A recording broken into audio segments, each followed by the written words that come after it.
Bonjour et bienvenue sur la chaîne Heartbreak Stories. L'histoire d'aujourd'hui parle d'un homme qui a découvert que les deux personnes en qui il avait le plus confiance travaillaient contre lui depuis le début. Ce qu'il a fait ensuite n'était pas de la colère. C'était quelque chose de bien plus puissant. Elle est rentrée à la maison en fredonnant. J'étais assis dans l'obscurité avec un projecteur prêt. Mon partenaire commercial pensait que j'étais trop occupé pour le remarquer. Ils se trompaient tous les deux sur le même homme. Je m'appelle Benjamin Sutton. J'ai 46 ans. Je possède une entreprise de promotion immobilière à Charlotte, en Caroline du Nord. Je l'ai démarrée de rien il y a 16 ans. J'en ai fait une entreprise qui emploie 43 personnes et offre un toit à des familles à travers 3 comtés. Je ne vous dis pas cela pour me vanter. Je vous le dis pour que vous compreniez ce que j'ai sacrifié. Les soirées, les week-ends, les vacances qui n'ont jamais eu lieu. J'ai gardé les lumières allumées, littéralement et figurativement. Daphné et moi nous sommes rencontrés au milieu de la vingtaine, nous nous sommes mariés à 28 ans, avons eu Cole un an plus tard, puis Gavin quand Cole avait 8 ans. Pendant longtemps, nous étions bien. Peut-être pas parfait, mais vrai. Elle avait de l'énergie, de l'ambition et une façon d'entrer dans une pièce qui obligeait les gens à faire attention à elle. J'aimais cela chez elle. Je l'ai encouragée. Il y a 3 ans, elle a commencé à parler de se présenter au conseil municipal. J'ai soutenu cela aussi. Les levées de fonds, les dîners, les week-ends, les discours dans les centres communautaires. J'ai signé des chèques. Je suis venu en costume et j'ai souri pour les photos. J'ai dit à tous ceux qui voulaient l'entendre que ma femme allait faire de grandes choses pour Charlotte. J'y croyais. Ce que je n'ai pas vu, ce pourquoi j'étais trop occupé à maintenir l'entreprise en vie pour le remarquer, c'est que quelque part en cours de route, elle avait commencé à faire de grandes choses pour elle-même d'abord. J'avais engagé Carole 8 semaines avant ce mardi soir-là. Carole était une ancienne policière, dirigeait son propre cabinet depuis un modeste bureau sur Providence Road, et avait le genre de regard à qui rien n'échappe. Un de mes collègues avait fait appel à elle lors d'un litige commercial difficile. Elle n'était pas donnée. Elle valait chaque dollar. C'est Carole qui m'a d'abord parlé de Todd Fielding. Je suis resté assis avec ce nom pendant 2 jours avant de pouvoir le prononcer à voix haute. Todd Fielding, mon partenaire commercial depuis 3 ans. L'homme que j'avais intégré dans un projet de développement à usage mixte à Nota. L'homme qui s'était assis à ma table de cuisine, avait mangé le rôti de Daphné, m'avait tapé sur l'épaule et m'avait dit que j'étais quelqu'un de bien. Carole a tout exposé clairement. Photos de surveillance. Horodatage. Un restaurant sur South Boulevard que Daphné avait un jour qualifié de trop prétentieux pour être décrit. Un parking d'hôtel à Dworth. Des reçus correspondant aux dates où Daphné me disait être à des sessions de stratégie de campagne. Carole avait aussi tiré des ficelles que je ne lui avais même pas demandé de tirer. Et ce qu'elle a découvert concernant l'aspect financier m'a fait l'effet d'un coup de poing dans le ventre, d'une manière que l'infidélité seule n'avait jamais tout à fait réussi à faire. Mais je n'étais pas prêt pour tout cela ce mardi-là. J'avais besoin de voir le visage de Daphné en premier. J'ai installé le projecteur avant qu'elle n'arrive. L'ordinateur portable branché, les fichiers prêts, le salon réaménagé de sorte que le mur vide au-dessus de la cheminée devienne un écran. J'ai éteint toutes les lumières de la maison sauf celle de la cuisine. Ensuite, je me suis assis dans mon fauteuil, je me suis servi 2 doigts de bourbon et j'ai attendu.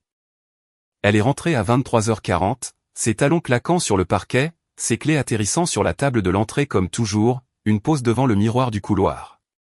Je l'ai entendu poser quelque chose. Un sac, peut-être. Puis, elle est entrée dans le salon et s'est arrêtée. Ben, sa voix était prudente. Ni surprise, ni coupable, juste prudente. Le genre de ton qu'on emploie quand on est déjà en train de faire des calculs. Longue soirée, ai-je dit depuis le fauteuil. Elle a tendu la main vers l'interrupteur de la lampe. Laisse-le, lui ai-je dit. Elle l'a laissé. J'ai appuyé sur lecture. Le projecteur a projeté un large rectangle de lumière sur le mur. Les images dataient de jeudi dernier. Le restaurant sur South Boulevard. L'angle était net. La résolution meilleure que ce à quoi je m'attendais. Daphné et Todd à une table d'angle. Une bouteille de vin entre eux, la main de Todd posée sur celle de Daphné sur la nappe blanche. Pas une poignée de main, pas le contact d'un collègue, le genre de toucher qui dit tout et ne s'excuse de rien. J'ai laissé la vidéo tourner pendant 90 secondes. Daphné n'avait pas bougé. Elle se tenait au milieu de la pièce, son manteau toujours sur le dos, se regardant sur le mur comme si elle voyait une étrangère. J'ai cliqué sur le fichier suivant. Audio cette fois. La voix de Todd en premier, basse et détendue. Il est trop absorbé par ses projets pour remarquer quoi que ce soit. Une pause, puis le rire de Daphné.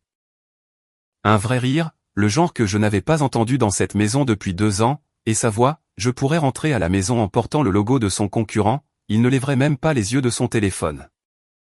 La pièce est devenue très silencieuse. Elle s'est tournée lentement vers moi, dans la pénombre du projecteur. Son expression oscillait entre la peur et le calcul, ce qui m'en a dit plus que les images n'auraient jamais pu le faire. Ben. Assieds-toi, Daphné, ai-je dit, sans élever la voix, sans colère, juste avec le ton plat et définitif d'un homme qui a déjà décidé de ce qui allait se passer ensuite. Elle s'est assise. Je me suis penché vers la table d'appoint, j'ai pris une enveloppe manie et je l'ai posée sur le coussin à côté d'elle, sans détourner les yeux de son visage. Ce n'est que le début, ai-je dit. Nous avons beaucoup de choses à discuter. Elle n'a pas dormi cette nuit-là. Je le sais, parce que je n'ai pas dormi non plus.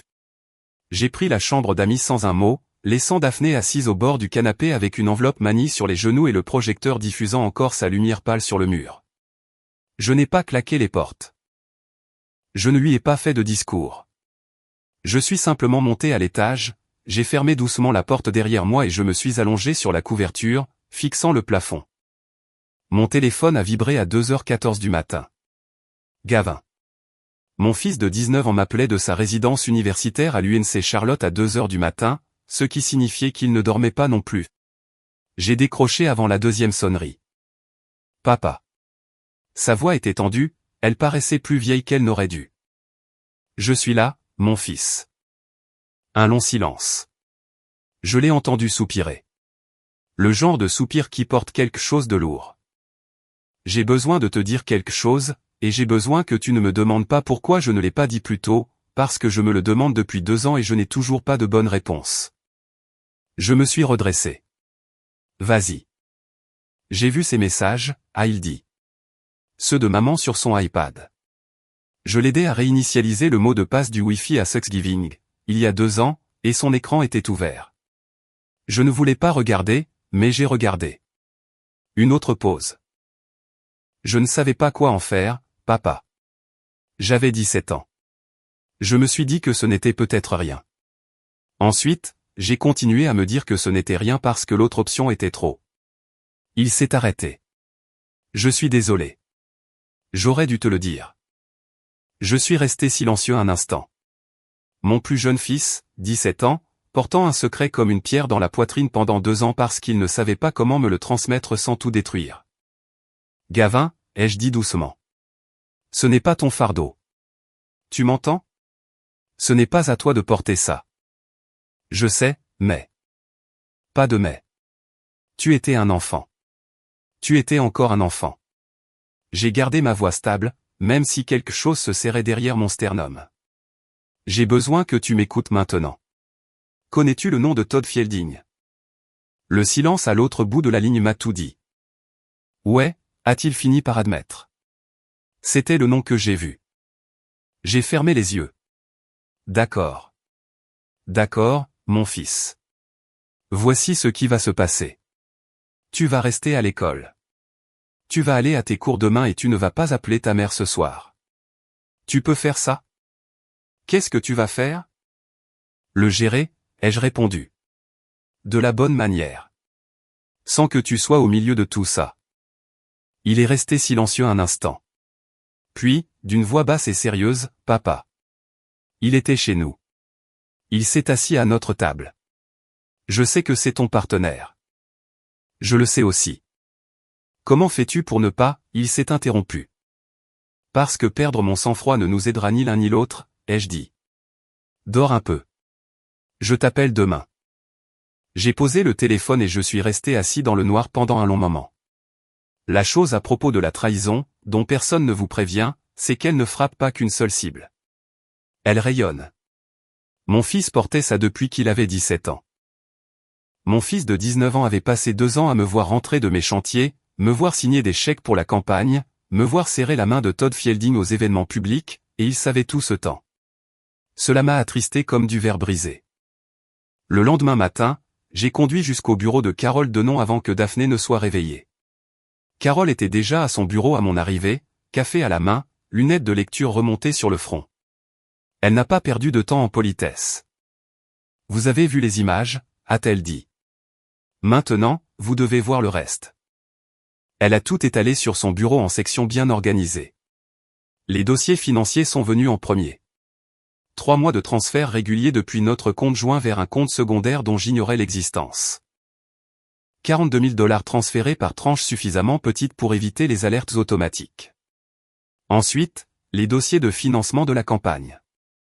Carole a tapoté une ligne près du bas d'une page imprimée. L'entreprise de développement de Fielding a contribué à hauteur de 22 000 $ à la campagne électorale de votre femme pour le conseil municipal, a-t-elle dit d'un ton neutre. Répartis sur 4 dons pour différentes LLC. Même agent enregistré sur les 4. J'ai fixé le papier. 22 000 $. Todd était assis en face de moi dans ma propre salle de conférence il y a 3 semaines, parlant de retour sur investissement. Elle le savait, ai-je demandé. Carole m'a regardé par-dessus ses lunettes avec une expression presque douce.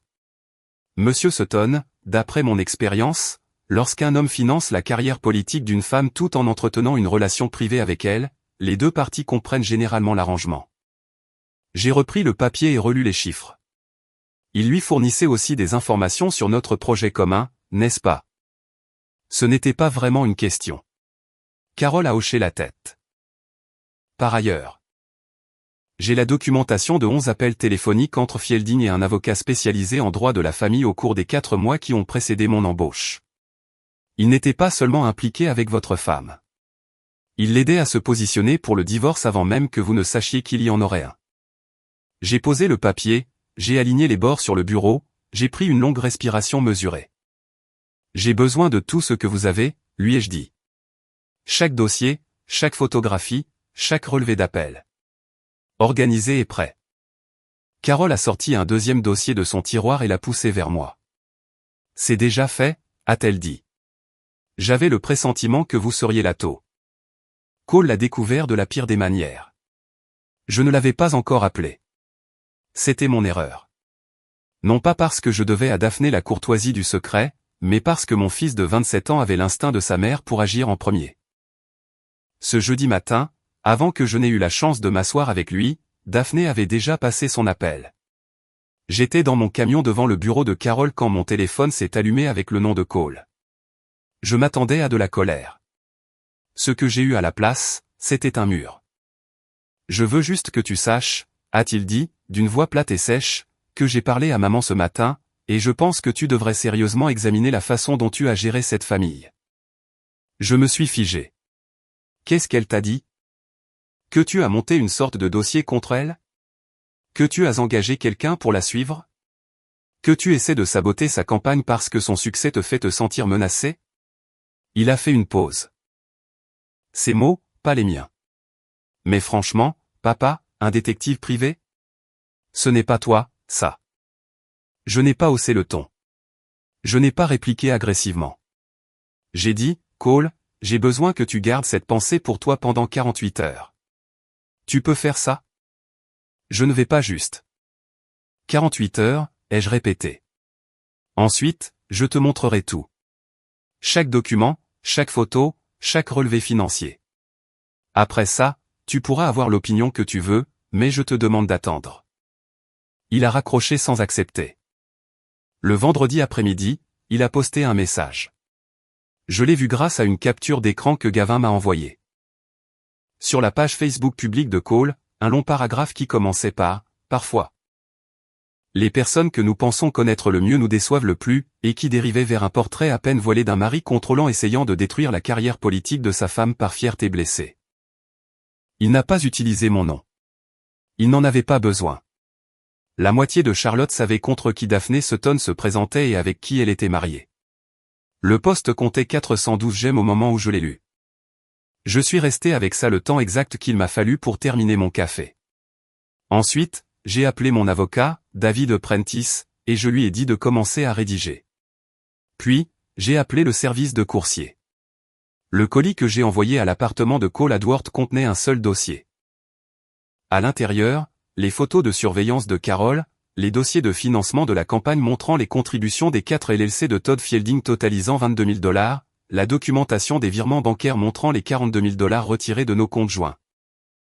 Et une note d'un seul paragraphe écrite de ma main, qui disait uniquement: J'avais demandé 48 heures. Prends tout le temps dont tu as besoin. Papa. Je ne l'ai pas appelé après l'avoir envoyé. Je n'ai pas envoyé de message. J'ai laissé les documents parler. L'après-midi même, Carol m'a appelé avec du nouveau. Fielding a été occupé, a-t-elle dit sans préambule. Il a contacté Cole via LinkedIn. Il a envoyé une demande de connexion avec un message. Il se positionne comme un ami de la famille inquiet de la situation. Il propose d'en discuter. Ma main s'est resserrée sur le téléphone. Mon fils.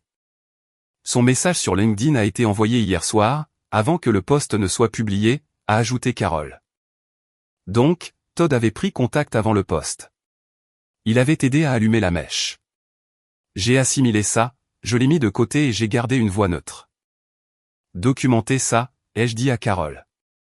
Tout ce qu'il envoie à quiconque dans ma famille doit être documenté. C'est déjà signalé, a-t-elle répondu. Il y a encore une chose. Une brève pause. Le genre que Carol utilisait quand elle choisissait ses mots. J'ai épluché ses finances personnelles via les archives publiques et les documents commerciaux de votre coentreprise. Fielding s'est positionné pour racheter votre part du projet de nota. Il a eu 2 conversations préliminaires avec les autres parties prenantes. Les 2 ont eu lieu au cours des 6 dernières semaines. La pièce m'a soudain semblé plus petite. Todd n'avait pas seulement été dans ma maison. Il n'avait pas seulement été avec ma femme. Il tournait autour de mon entreprise comme un homme qui avait déjà décidé que j'étais sur le départ. Transférer tout à Prentice, ai-je dit. Fait il y a 10 minutes, a répondu Carol. C'est ce moment-là qui vous dit exactement qui est vraiment Todd Fielding. Il n'a pas seulement trahi son partenaire commercial. Il s'en est d'abord pris au fils de son partenaire pour s'assurer que Benjamin n'aurait plus nulle part où se tourner. Après avoir raccroché, j'ai conduit jusqu'au chantier de nota, je me suis garé dans la rue, et j'ai regardé le bâtiment que nous développions ensemble depuis 18 mois. La charpente métallique, la grue au-dessus, les équipes s'activant sur les étages supérieurs. Quelque chose dans lequel j'avais investi du temps, du capital et une véritable réflexion, se dressant là, indifférent à tout cela. J'ai sorti mon téléphone et j'ai photographié le site depuis la rue. Ensuite, j'ai envoyé un seul texto à Todd Fielding. La première communication que j'initiais avec lui depuis que j'avais appris son nom dans un tout autre contexte. Nous devons nous voir lundi. Au bureau de mon avocat. 9 heures. Il l'a lu en l'espace de 4 minutes. Il n'a pas répondu. C'était très bien. La réponse dont j'avais besoin de sa part ne viendrait pas par SMS. J'ai appelé Norma samedi matin. La mère de Daphné vivait à 20 minutes au sud de Charlotte dans une maison en briques qu'elle avait conservée depuis le décès de son mari, il y a 8 ans. Elle avait 71 ans, un regard vif, et ce n'était pas le genre de femme à s'accommoder d'ambiguïté. Depuis toutes les années que je la connaissais, elle ne m'avait jamais dit quelque chose qu'elle ne pensait pas, et elle n'avait jamais fait semblant qu'un problème n'existait pas. J'ai conduit jusque chez elle par habitude plus que par nécessité, car certaines conversations ne passent pas par téléphone. Elle a ouvert la porte avant même que je n'atteigne les marches du porche. Elle avait vu mon camion depuis la fenêtre de devant, comme elle le faisait toujours. Elle a regardé mon visage, a reculé et a dit « Entre et assieds-toi ». Nous nous sommes assis à sa table de cuisine avec un café auquel aucun de nous n'a touché. J'ai étalé les documents clés devant elle. Pas tout, juste assez. Les photographies, les dossiers de financement de campagne, les transferts financiers. Norma n'a pas dit un mot pendant qu'elle les consultait. Elle tournait chaque page avec la lenteur calculée de quelqu'un qui veut s'assurer de bien comprendre avant de réagir. Lorsqu'elle est arrivée à la dernière page, elle a refermé le dossier, a croisé les mains dessus, et a regardé par la fenêtre de la cuisine pendant un long moment. « Je te dois des excuses, Benjamin », a-t-elle fini par dire. J'ai attendu. Daphné m'a appelé. Elle s'est tournée vers moi et son expression était inédite chez Norma. Pas tout à fait de la honte, mais presque. Il y a 4 mois. Elle ne m'a pas dit tout cela, mais elle m'en a dit assez pour que je comprenne qu'il y avait quelqu'un, qu'elle était perdue, qu'elle ne savait pas ce qu'elle voulait. La mâchoire de Norma s'est contractée. Je lui ai dit de mettre fin à tout ça et de revenir vers sa famille. Elle m'a dit qu'elle essayait. Je l'ai cru et j'ai choisi de ne pas venir te voir parce que je pensais qu'elle avait arrêté. Je pensais que ça passerait. J'avais tort. Tu le savais il y a 4 mois, ai-je dit. Pas sur un ton accusateur, juste pour établir les faits. Je savais quelque chose. Pas l'ampleur de la chose. Elle a regardé le dossier. Pas ça. J'ai ramassé les documents et les ai rangés. Je ne suis pas là pour te faire culpabiliser, Norma. Je suis là parce que j'ai besoin que tu comprennes ce qui se passe réellement. Pas la version que Daphné te raconte quand elle a besoin de ton soutien. La vraie version. Norma est restée silencieuse un moment. Puis, avec cette franchise que j'avais toujours respectée chez elle, qu'est-ce que tu vas faire? Je vais la tenir pour responsable, ai-je dit. En privé si elle coopère, publiquement si elle ne le fait pas, mais cela arrivera d'une manière ou d'une autre. Norma a hoché la tête lentement. Elle n'a pas argumenté. Elle n'a pas défendu sa fille. Non pas parce qu'elle ne l'aimait pas, mais parce que les documents sur la table ne laissaient pas beaucoup de place à la défense. C'était ça, Norma. Elle aimait Daphné complètement et la voyait clairement, ce qui est une combinaison bien plus difficile à maintenir que la plupart des gens ne le réalisent. Elle va avoir besoin d'aide, a fini par dire Norma. De l'aide véritable. Pas le genre qui la dédouane. Le genre qui répare réellement quelque chose en elle. Ça, c'est son problème, ai-je répondu. Je suis rentré à Charlotte avec ce silence particulier de l'homme qui a dit exactement ce qui devait être dit et rien de plus. Norma a appelé Daphné cet après-midi-là. Je ne sais pas ce qu'elle lui a dit, mais quand je suis rentré ce soir-là, Daphné était assise à la table de la cuisine avec les yeux rouges et, pour une fois, aucun discours préparé. C'était nouveau. Le colis est arrivé à l'appartement de Cole samedi après-midi. Je le savais parce que Carole avait utilisé un service de messagerie avec confirmation de livraison, et l'horodatage est apparu sur mon téléphone à 14h47. Je n'ai pas contacté Cole après ça. Je lui ai donné les documents et je lui ai laissé de l'espace pour faire le calcul lui-même. Il m'a appelé dimanche soir à 21h38. J'étais assis sur la terrasse arrière de la maison. Daphné était restée enfermée dans sa chambre une grande partie de la journée, ce qui m'arrangeait, et l'air de Charlotte était frais et calme, le genre de silence qui rend la sonnerie d'un téléphone trop forte. Papa. La voix de Cole était différente de celle de jeudi. Le ton plat et contrôlé avait disparu. Ce qui s'y trouvait à la place était quelque chose de plus rare et de plus difficile à nommer. J'ai tout lu. D'accord, ai-je dit. Le message LinkedIn de Fielding. Il me l'a envoyé mercredi soir avant que je ne poste quoi que ce soit. Une pause. Je pensais qu'il était juste. Je ne sais pas ce que je pensais. Qu'il était un ami de la famille inquiet. Je ne savais pas ce qu'il était pour maman. Je ne savais rien de tout ça. Je sais que tu ne savais pas. J'ai publié ce post, papa. Je t'ai pratiquement traité de. Il s'est arrêté. Je dois l'enlever. C'est ta décision, ai-je dit. Pas la mienne. Je vais l'enlever, et je veux te voir ce soir si tu es d'accord. Je lui ai dit de venir. Il est arrivé 40 minutes plus tard et nous nous sommes assis dans l'allée, dans mon camion, parce qu'aucun de nous deux ne voulait entrer dans la maison. Le moteur éteint, les vitres s'embuant légèrement dans la fraîcheur d'octobre. Cole est bâti comme moi, large d'épaules, pas le genre à avoir l'air à l'aise quand il est immobile, mais il est resté très immobile ce soir-là. Il t'a contacté pour prendre les devants sur moi, ai-je dit. Avant que tu puisses entendre ma version. C'est ça, Todd Fielding. Cole fixait le pare-brise. Il était dans notre maison, papa. Il est venu à la fête de Noël de ton entreprise il y a 2 ans et tu nous l'as présenté. Sa voix était serrée. Et pendant tout ce temps. Pendant tout ce temps, ai-je confirmé. Nous sommes restés sans parler pendant un moment. Puis Cole s'est tourné pour me regarder. Qu'est-ce que tu vas faire pour l'entreprise? Le projet de Nota? Apprentice gère la dissolution légale du partenariat. Fielding a essayé de se positionner pour racheter ma part, donc nous nous assurons que cela ne se fasse pas à ces conditions. J'ai gardé ma voix stable. Il va découvrir que la documentation obtenue par Carol rend sa position beaucoup plus compliquée qu'il ne l'avait prévu. Cole a assimilé cela. Et maman? Elle va devoir faire face à ce qu'elle a fait, ai-je dit doucement. Et complètement, ou bruyamment et incomplètement. C'est son choix. Il a hoché la tête lentement. Ensuite, il s'est penché et a posé brièvement sa main sur mon épaule, la façon dont les hommes de cette famille exprimaient les choses pour lesquelles il n'avait pas de mots, et il est sorti du camion. Je l'ai regardé s'éloigner et je suis resté seul dans l'allée pendant encore 10 minutes, respirant l'air froid par la vitre entr'ouverte, laissant la nuit s'installer autour de moi. Todd Fielding avait essayé d'utiliser mon fils comme une arme. Il s'était glissé dans la messagerie de Cole et avait planté une histoire avant que je ne puisse planter la vérité. Cela n'avait pas fonctionné, mais cette seule tentative m'avait dit tout ce que j'avais besoin de savoir sur le genre d'homme avec qui j'avais fait des affaires.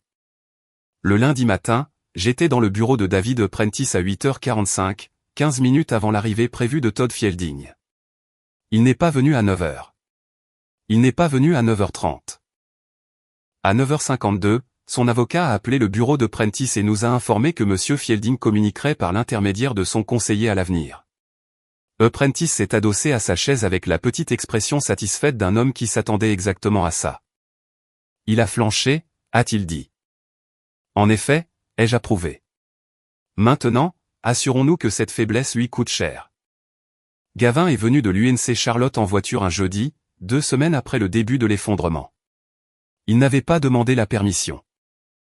Il m'a envoyé un texto à midi, je rentre à la maison ce soir, ne discute pas, et est arrivé à 19h avec un sac de sport et l'expression concentrée d'un jeune homme qui a pris une décision.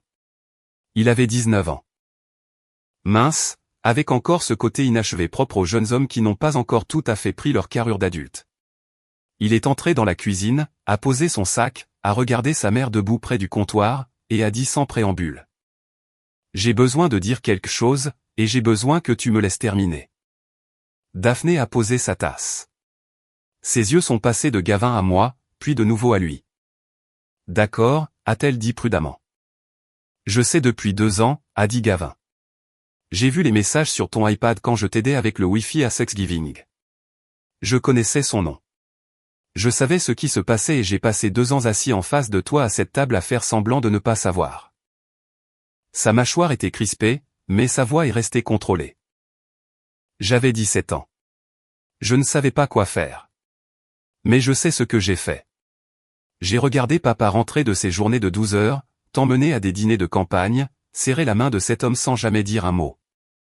Et ça, c'est de ma faute. Je dois vivre avec ça.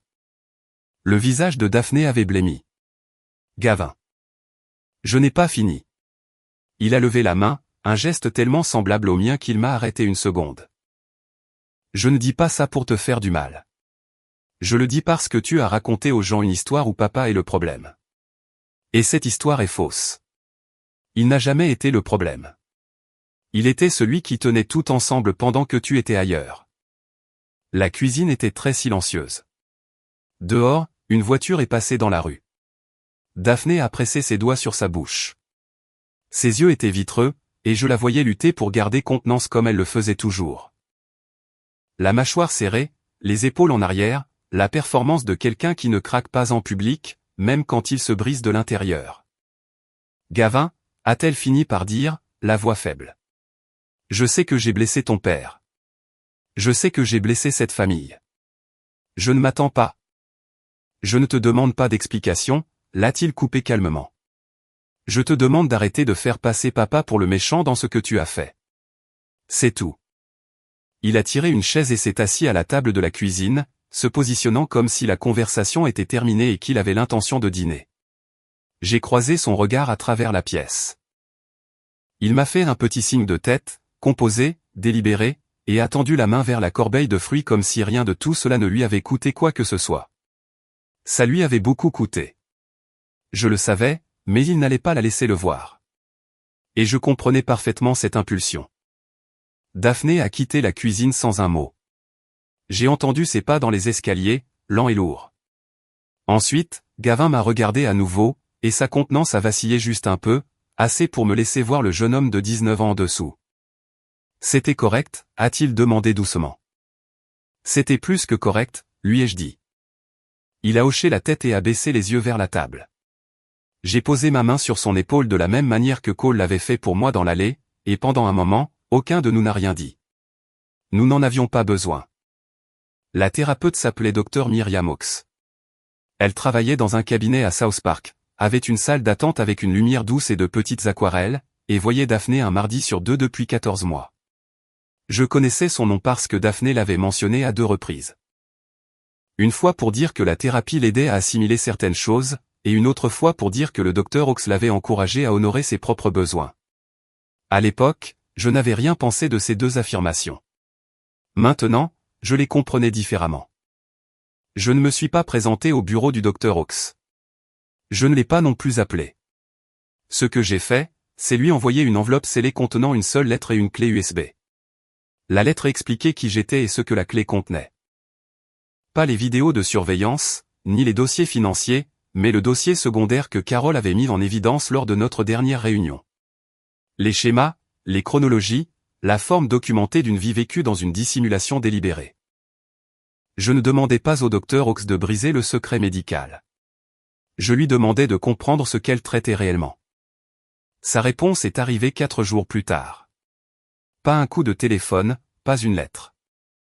Un avis formel du représentant légal de son cabinet, m'informant que tout contact ultérieur serait considéré comme du harcèlement et qu'elle se réservait le droit de déposer plainte auprès de l'ordre professionnel de l'État. Je l'ai lu une fois, je me suis assis à mon bureau et j'ai appelé David Prentice. Elle protège sa patiente, a dit Prentice. Elle protège son cycle de facturation, ai-je répondu. Transférez la réponse à l'ordre professionnel avec la documentation. Laissez-les décider si une thérapeute qui encourage une patiente à honorer ses besoins alors que cette même patiente fraude son époux et gère des financements de campagne électorale illégaux mérite de conserver sa licence. Prentice est resté silencieux un moment. Vous comprenez que cela va remonter immédiatement jusqu'à Daphné. C'est le but, ai-je dit. Daphné l'a appris le soir même.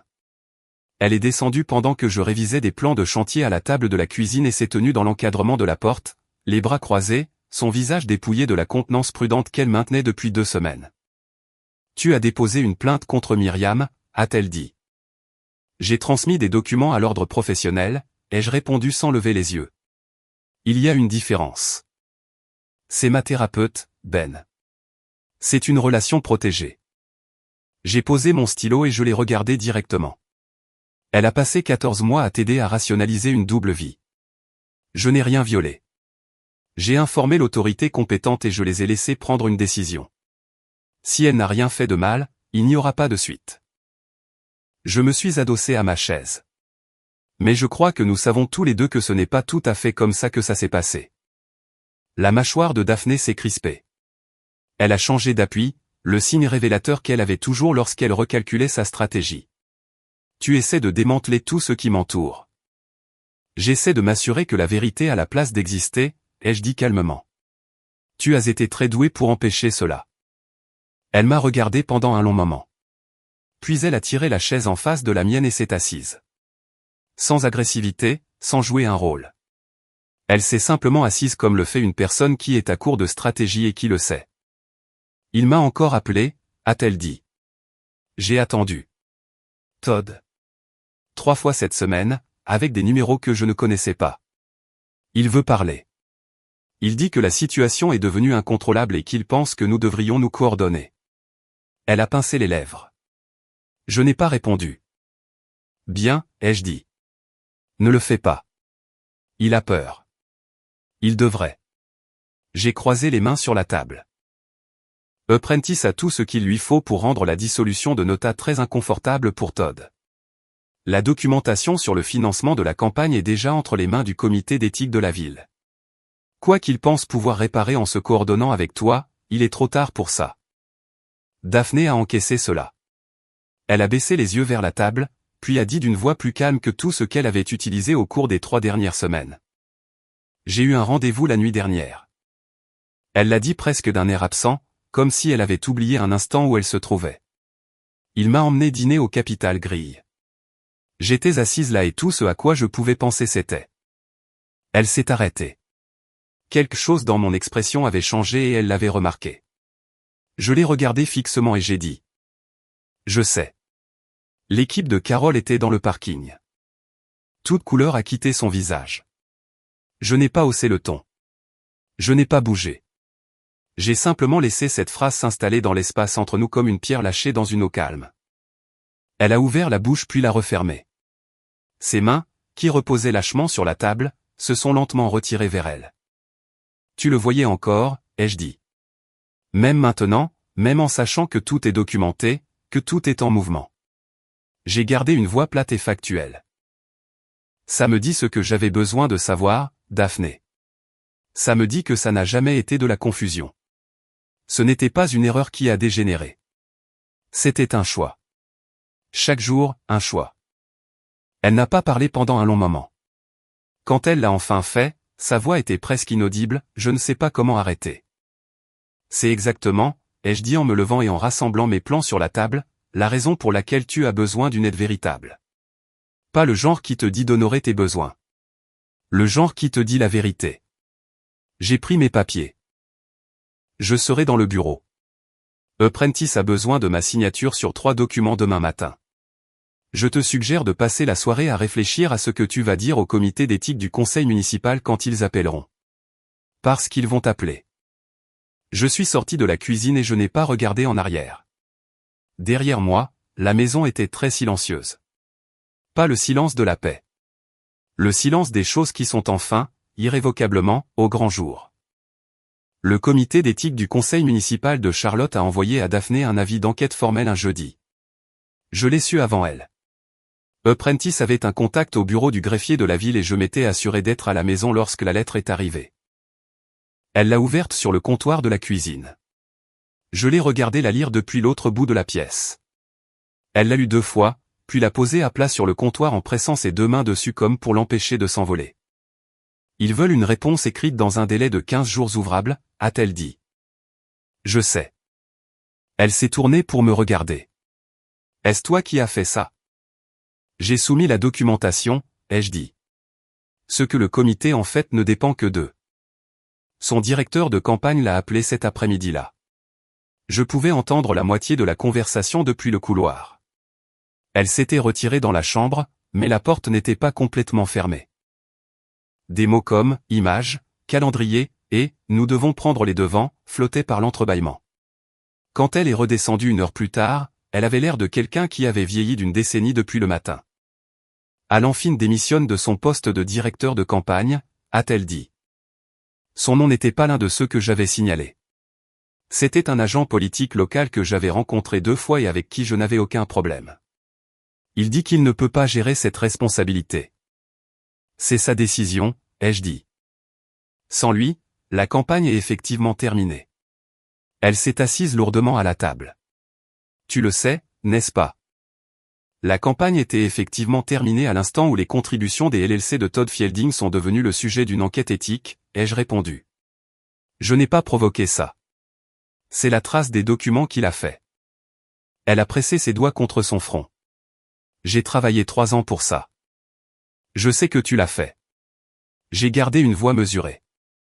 Et je t'ai soutenu chaque jour. J'ai conduit à des événements, j'ai signé des chèques, je me suis tenu à côté de toi lors de collectes de fonds, et je croyais ce que je disais aux gens à ton sujet. J'ai fait une pause. C'est ce qui rend cette conversation si instructive. Gavin est descendu en milieu d'après-midi, a jeté un œil à l'atmosphère de la cuisine, et a serré la mâchoire. Il avait prolongé sa visite de 3 jours sans qu'on le lui demande. Il s'est versé un verre d'eau, s'est adossé au comptoir et a regardé sa mère. Que se passe-t-il avec la campagne, lui a-t-il demandé directement. Daphné l'a regardé. Elle est suspendue. Gavin a hoché la tête 1 fois. Aucune réaction au-delà de cette reconnaissance maîtrisée de quelqu'un qui avait déjà envisagé tous les scénarios. Et Todd, a-t-il demandé. C'est une autre affaire, ai-je répondu. Apprentice gère la dissolution du partenariat. Les avocats de Fielding sont très intéressés à l'idée d'éviter un audit financier complet des comptes du projet de Nota. Nous allons lui donner l'opportunité de coopérer, ce qui déterminera quelle proportion de cet audit deviendra publique. Gavin m'a regardé. Il va essayer de passer un accord. Il essaie déjà, ai-je dit. La question est de savoir si ce qu'il offre a une quelconque valeur. Ce soir-là, Cole est descendu de Dworth. Gavin, lui et moi nous sommes assis sur la terrasse arrière après le dîner, pendant que Daphné restait à l'intérieur. La température était tombée dans les 10 degrés, et j'avais sorti une polaire, dont je n'avais pas besoin mais que j'ai gardée quand même. Mes deux fils m'encadraient dans les chaises de jardin. Cole à gauche, imposant et silencieux. Gavin à droite, observateur. Nous n'avons pas parlé de leur mère. Nous avons parlé du projet Nota, des partiels de Gavin, du cabinet de Cole. Des choses ordinaires. Le genre de conversation qu'on a quand on se rappelle que la vie est plus vaste que la crise qui l'occupe. À un moment, Cole a dit sans me regarder, « Tu sais à quoi je n'arrête pas de penser ? Tu m'as appelé et tu as demandé 48 heures. Juste ça. Tu n'as pas argumenté. Tu ne t'es pas défendu. Tu as juste demandé du temps pour me montrer la vérité. » Il a secoué légèrement la tête. J'aurais dû t'accorder ça automatiquement. C'est de ma faute. Tu fonctionnais avec les informations que tu avais, ai-je dit. Je fonctionnais avec ce que maman m'avait donné, a-t-il corrigé. C'est différent. Je n'ai pas contesté cela. Il avait raison. Et le laisser avoir raison sans essayer d'adoucir les choses était la chose la plus honnête à faire. Lorsqu'ils sont partis ce soir-là, je me suis tenu sur le porche avant et j'ai regardé leurs feux arrière disparaître au bout de la rue. Le quartier s'était installé dans son calme rythme nocturne. Un chien qui aboyait à 2 maisons de là. Le son lointain d'un train quelque part au-delà de la ligne d'arbres. Je suis resté là un moment avant de rentrer. La maison portait encore l'empreinte de tout ce qui s'y était passé, mais elle commençait, lentement, à redevenir la mienne. 3 semaines après son premier post, Cole en a publié un autre. Je ne savais pas qu'il allait le faire. Il ne me l'a pas dit, n'a pas demandé mon avis. Il n'en a parlé à personne pour autant que je sache. Je l'ai découvert parce que Gavin m'a envoyé une capture d'écran à 7h40 du matin avec un seul mot, papa. C'était court. Cole n'avait jamais été un homme de mots superflus, et le post le reflétait. Il disait. Il y a quelques semaines, j'ai fait une déclaration publique basée sur des informations incomplètes. J'ai eu tort de le faire. Et j'ai eu tort de ne pas poser des questions plus difficiles avant de le faire. Mon père est l'un des hommes les plus intègres que je connaisse. Je ne dis pas ça parce qu'il est mon père. Je le dis parce que les preuves, une fois que je les ai réellement examinées, rendaient impossible de dire autre chose. Je lui dois mieux que ce que je lui ai donné, et j'ai l'intention de passer du temps à réparer ça. Pas de hashtag, aucune mention de sa mère, aucun drame. Juste une rectification publique et propre de la part d'un homme qui avait fait une erreur et l'assumait sans la déguiser. À midi, le post avait plus de réactions que l'original. Je l'ai appelé cet après-midi-là. Il a décroché à la 2e sonnerie et a dit avant même que je ne puisse parler, « Ne rends pas ça bizarre, papa. » Je n'allais pas le faire, ai-je dit. Bien. Une pause. Fielding m'a encore envoyé un message, au fait. Avec un compte différent cette fois. Il cherche quelqu'un qui veut bien l'écouter. Qu'est-ce que tu en as fait? Je l'ai transféré à Apprentice, a dit Cole. Je me suis dit que c'est ce que tu voudrais. C'était exactement ce que je voulais. Je le lui ai dit et j'ai laissé la conversation passer à d'autres choses. De la manière dont se déroulent les meilleures conversations, quand la partie difficile est derrière vous et que vous le savez tous les deux. La tentative de Todd Fielding de négocier une dissolution silencieuse de notre partenariat s'est terminée un mercredi matin dans la salle de conférence d'Apprentice. Todd est arrivé avec son avocat, un homme nommé Gary Fisk, qui avait l'air ébouriffé de quelqu'un à qui on a remis un dossier complexe à la dernière minute, et a passé 40 minutes à essayer de décrire la coentreprise de Nota comme un arrangement commercial simple. Sans aucun lien avec quoi que ce soit de personnel. Apprentice a écouté avec la patience d'un homme qui avait entendu toutes les versions de ce discours. Et quand l'avocat de Todd a terminé, Apprentice a ouvert son dossier et a exposé la chronologie documentée des événements. Les manigances financières, les conversations préliminaires avec les autres parties prenantes, les contributions de campagne acheminées via 4 LLC. Et les dossiers de Carole concernant les 11 communications entre Fielding et un avocat en droit de la famille dans les 4 mois précédant mon embauche de Carole. Fisk a demandé une suspension de séance. Quand ils sont revenus, L'offre sur la table était un rachat total à la valeur estimée, plus un accord de confidentialité signé. J'ai refusé l'accord de confidentialité. Mon client acceptera le rachat à la valeur estimée, a déclaré Apprentice. Avec une comptabilité exhaustive de toutes les finances du projet sur la durée du partenariat. L'accord de confidentialité n'est pas sur la table. Fielding m'a regardé de l'autre côté de la table pour la première fois depuis le début de la réunion. Il avait l'expression d'un homme qui était certain, jusqu'à très récemment, d'être la personne la plus intelligente de la pièce. Je l'ai regardé en retour, sans expression, et je n'ai rien dit. Ils ont signé l'accord de comptabilité 2 jours plus tard. Norma m'a appelé un dimanche après-midi. Je rentrais d'une visite de chantier à Notao par habitude plus que par nécessité à ce stade et son nom sur le tableau de bord m'a fait hésiter un instant avant de répondre. J'ai parlé à Daphné, a-t-elle dit. Correctement cette fois, sans essayer de l'aménager, sans adoucir les choses. Je lui ai dit exactement ce que je pensais de ce qu'elle avait fait et exactement ce que j'attendais d'elle à l'avenir. Une respiration. Elle a pleuré. De vrais pleurs. Pas le genre comédie. On voit la différence quand on connaît assez bien son enfant. Je sais que tu le peux, ai-je dit. Elle va recevoir une aide véritable, a poursuivi Norma. Je m'en assure. Pas le docteur Hawkes. Quelqu'un qui ne se contentera pas de lui dire ce qu'elle a envie d'entendre. Une pause. Je ne te demande pas de faire quoi que ce soit de cette information, Benjamin. Je pensais juste que tu devais savoir qu'elle ne s'en sortira pas si facilement. Merci, Norma, ai-je dit, et je le pensais. Après avoir raccroché, je suis resté assis dans mon camion quelques minutes devant le chantier de Nota. La construction avançait sans subir les perturbations du litige de partenariat. Les autres parties prenantes avaient été professionnelles et Apprentice avait géré la transition proprement. En regardant l'acier et le verre prendre forme contre l'horizon de Charlotte, j'ai pensé à la quantité de choses que nous construisons en partenariat avec des personnes que nous n'avons pas encore totalement comprises. C'était vrai pour les bâtiments. C'était vrai pour les mariages.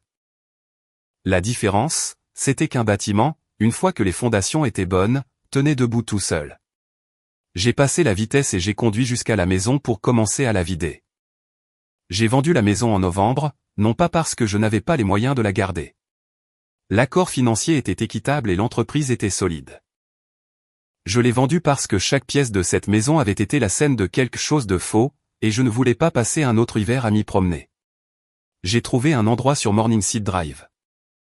Une maison plus petite, mais avec de meilleures fondations, un jardin à l'arrière qui donnait sur un bosquet de vieux chênes, et aucune histoire que je n'avais pas choisie moi-même. Cole et Gavin m'ont aidé à déménager un samedi.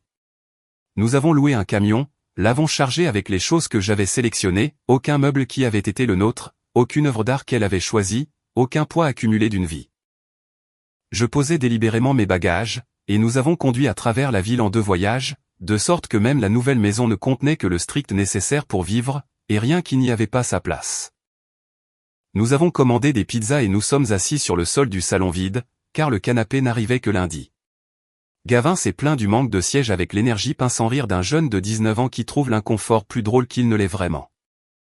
Cole a mangé 2 parts sans s'asseoir, faisant le tour de la pièce comme s'il la mesurait pour quelque chose.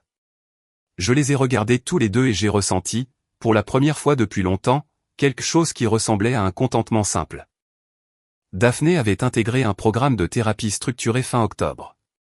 Norma avait tenu parole, avait trouvé quelqu'un avec une philosophie différente de celle du Dr Hawkes, et était restée suffisamment impliquée pour s'assurer que Daphné ne se défile pas. Je n'avais pas d'opinion sur sa guérison. C'était son territoire maintenant. Nous communiquions via nos avocats sur les questions pratiques et ne nous parlions pas directement, ce qui nous convenait à tous les deux. L'enquête du comité d'éthique s'est conclue en décembre.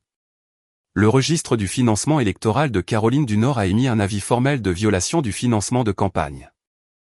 Les dons des 4 LLC ont été jugés incorrectement déclarés, et l'entreprise de Todd Fielding a écopé d'une amende civile importante. La conclusion était du domaine public. Elle a été publiée dans le Charlotte Observer un mardi matin, en bas de page, sur 3 paragraphes. Je l'ai lu avec mon café et je suis passé à autre chose. Carole m'a envoyé un bref email le même jour. J'ai vu l'article de l'Observer. J'ai pensé que vous devriez savoir que l'examen du Conseil de l'ordre concernant le Dr Hawkes est terminé. Elle a reçu une lettre de blâme formelle et devra suivre une formation supplémentaire en éthique. Pas une révocation, mais pas rien non plus. Puis, sur une ligne séparée, vous avez bien géré cela. J'ai répondu avec 2 mots, merci, Carole. La nouvelle maison avait un porche orienté à l'ouest. Les soirs de ciel dégagé, la lumière filtrait à travers les chênes sous un angle bas et peignait le jardin de longues rayures chaudes. J'avais pris l'habitude de m'y asseoir après le travail avec un café, ou parfois avec rien, juste l'air dans les arbres et le silence particulier d'un endroit qui était véritablement le mien. Un soir de fin novembre, environ 3 semaines après le déménagement, Gavin a appelé. Il était de retour à l'UNC Charlotte, ses partiels terminés, et semblait plus léger qu'il ne l'avait été depuis des mois. « Comment est la nouvelle maison ?» a-t-il demandé. « Bien, ai-je dit. »« Calme. » Un bon silence ou un silence vide? J'ai réfléchi un instant en regardant la lumière bouger dans les chênes. Un bon silence, ai-je décidé. Définitivement un bon silence. Il a semblé satisfait de cette réponse. Nous avons parlé pendant 20 minutes de choses qui n'avaient rien à voir avec tout cela. Ses cours, un match de basket auquel il était allé, un road trip qu'il planifiait avec 2 amis pour les vacances d'hiver. Une conversation facile. Le genre qu'on ne peut avoir que lorsque les conversations difficiles sont véritablement terminées. Après avoir raccroché, je suis resté sur le porche jusqu'à ce que la lumière disparaisse et que le jardin soit plongé dans l'obscurité, à l'exception de la lueur des fenêtres des voisins à travers les arbres. La nuit était froide et pure, et je ne suis pas rentré tout de suite, car il n'y avait aucune raison de se presser. J'avais une maison qui était la mienne, 2 fils qui savaient exactement qui était leur père, et une vie qui n'était plus construite selon les conditions de quelqu'un d'autre. C'était une fondation sur laquelle il valait la peine de construire. Benjamin n'a pas perdu son sang-froid une seule fois. Pas de menaces, pas d'éclat de voix, juste la confiance tranquille d'un homme qui savait exactement ce qu'il valait. En fin de compte, la vérité n'a pas eu besoin de sa colère. Elle a juste eu besoin qu'il reste debout. Merci d'avoir écouté. Prenez soin de vous, et je vous dis à la prochaine.